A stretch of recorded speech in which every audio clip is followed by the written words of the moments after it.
उंगली नीचे रखिए, आप नॉमिनेटेड हैं और मैं जनता द्वारा चुना हुआ प्रतिनिधि हूँ।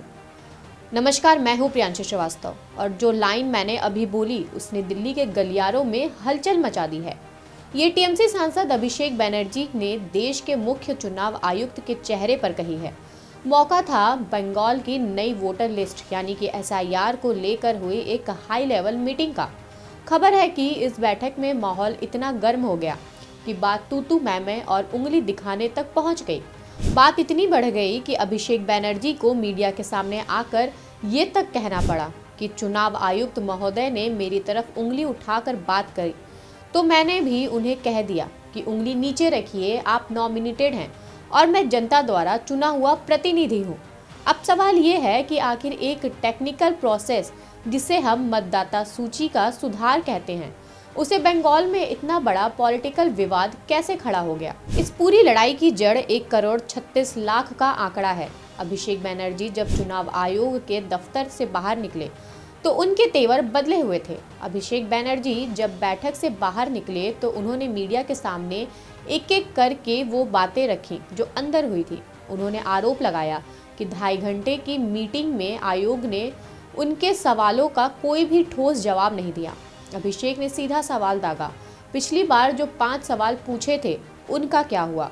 1,36,00,000 लोगों का नाम आपने संदेह में डाल रखा है, उनकी लिस्ट कहाँ है? टीएमसी का कहना है कि जब भी वो डेटा मांगते हैं तो चुनाव आयोग बात को नागरिकता या दूसरे मुद्दों पर मोड़ देता है। यहाँ असली कॉन्फ्लिक्ट ये है कि टीएमसी को लगता है कि आयोग निष्पक्ष रहने के बजाय एक खास नैरेटिव पर काम कर रहा है। अभिषेक बनर्जी ने एक बहुत ही चुभता हुआ सवाल भी पूछा। उन्होंने कहा कि बीजेपी आरोप लगाती है कि बंगाल में 1 करोड़ रोहिंग्या और बांग्लादेशी घुसपैठिए हैं। अब चुनाव आयोग जो 58 लाख नाम हटा रहा है, अभिषेक ने इसका हिसाब मांग लिया। उन्होंने पूछा, साफ साफ बताइए कि इन 58 लाख नामों में कितने बांग्लादेशी हैं और कितने रोहिंग्या? उनका तर्क बड़ा सीधा है, अगर किसी ने फॉर्म नहीं भरा तो उनका नाम हटाना समझ आता है, लेकिन जिसने फॉर्म भरा जो यहाँ का नागरिक है उनका नाम डिलीट कैसे हो रहा है? उन्होंने बुजुर्गों और बीमारों का मुद्दा भी उठाया कि उन्हें दफ्तरों तक क्यों बुलाया जा रहा है, क्या सिस्टम उनके घर जाकर वेरिफिकेशन नहीं कर सकता? ये जो सिस्टमैटिक प्रेशर है, अभिषेक बनर्जी इसी को पॉलिटिकल टारगेट बना रहे हैं। आपको बता दें कि टीएमसी के नेताओं ने एसआईआर का पहले भी विरोध किया है। अभी जहां एक तरफ अभिषेक दिल्ली में भिड़ रहे हैं तो वहीं ममता बनर्जी ने भी कुछ दिनों पहले अपनी एक रैली में साफ कहा था कि मैंने अब तक एसआईआर का फॉर्म नहीं भरा है और आगे भी नहीं भरूंगी। ममता इसे अपनी अस्मिता और डिग्निटी से जोड़ रही हैं।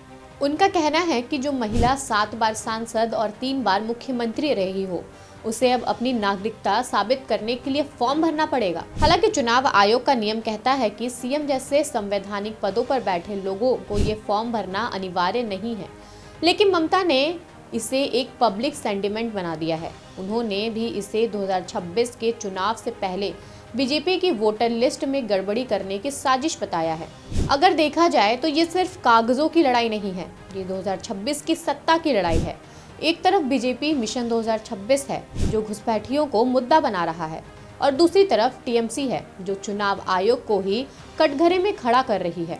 ऐसे में सवाल ये है कि क्या ये वाकई डेटा की लड़ाई है या फिर 2026 के लिए एक बड़ा पॉलिटिकल ग्राउंड तैयार किया जा रहा है। ऐसे ही बड़े मुद्दों पर बात करने के लिए बने रहिए हमारे साथ। तब तक के लिए धन्यवाद। श्रेष्ठ भारत पर खबरों से जुड़े रहने के लिए चैनल को सब्सक्राइब और लाइक करें, बेल आइकन दबाएं और देखते रहें श्रेष्ठ भारत।